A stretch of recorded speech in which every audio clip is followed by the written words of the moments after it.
50,000 से ज्यादा वोटों से आगे राहुल गांधी पिछली बार 50,000 वोट से ही तो हारे थे। 50,000 का अंतर था, 50,000 का अंतर था। और इस बार दावा यह था कि स्मृति ईरानी यहां पर 1 लाख से ज्यादा वोटों से जीतेंगी, लेकिन ये तो ये तो बिल्कुल उल्टा ही मामला हो गया। और शोभना जी हमारे साथ लगातार बनी हुई हैं, अनुराग मुस्कान जी भी हमारे साथ लगातार बने हुए हैं। आप दोनों को ओवर। देखिए यहाँ जो चंदन और प्रत्युष सबसे बड़ा आंकड़ा बता रहे हैं वो वोट प्रतिशत का आंकड़ा है शोभना।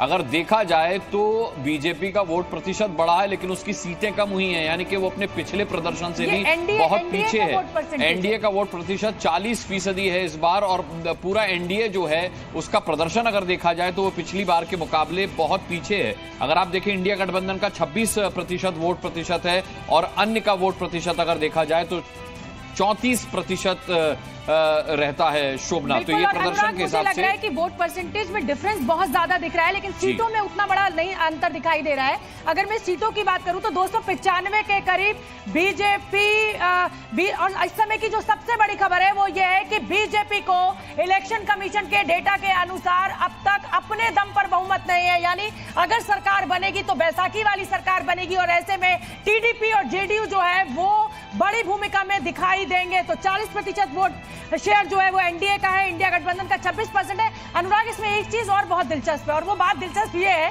कि 295 का आंकड़ा एनडीए गठबंधन को दिख रहा है। मुझे लग रहा है राहुल गांधी ने एनडीए का बता दिया था। मुझे लगता है कि इंटरनल सर्वे अगली बार सिर्फ भारतीय जनता पार्टी को राहुल गांधी से करवाना चाहिए, क्योंकि 295 उनका आंकड़ा था।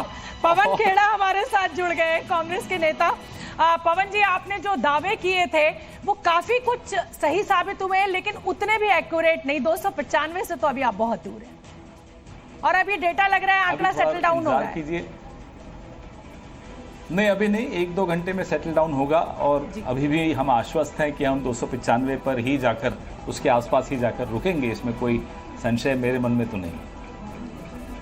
जी पवन खेड़ा जी, लेकिन भारतीय जनता पार्टी का वोट प्रतिशत बढ़ा है, एनडीए का ओवरऑल वोट प्रतिशत बढ़ा है, लेकिन वो फिर भी अपने दावों से बहुत पीछे। और सबसे बड़ी बात यह है कि भारतीय जनता पार्टी अकेले बहुमत के आंकड़े से बहुत दूर है। अनुराग, अभी चलेंगे पवन जी के पास, लेकिन इस समय जो बड़ी खबर आ रही है 543 सीटों के रुझान में 223 इंडिया गठबंधन के हक में जारी, और इलेक्शन कमीशन ने जो आंकड़ा जारी किया है 543 सीटों का, उसमें बीजेपी अपने दम पर बहुमत बनाती हुई नहीं आती हुई दिखाई दे रही है। यानी बैसाखियों वाली सरकार, बीजेपी को अब तक 237 सीटें। पवन जी, आपने अनुराग का सवाल तो सुन लिया है, लेकिन इसमें मैं आपको जोड़ना चाहूंगी, थोड़ा क्रेडिट तो आप जी न्यूज को देंगे, हमारे एआई सर्वे को देंगे। हमने 305 से 315 दिखाई थी तब, जब सारे एग्जिट पोल 400 पार दिखा रहे थे।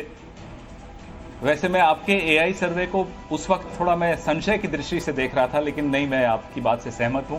आपका एआई सर्वे वाकई काफी हद तक सही साबित होता हुआ दिख रहा है। अनुराग मुस्कान जी का जो सवाल था कि बीजेपी का वोट प्रतिशत बढ़ रहा है, तो चलिए इस बार बीजेपी इसको अपनी नैतिक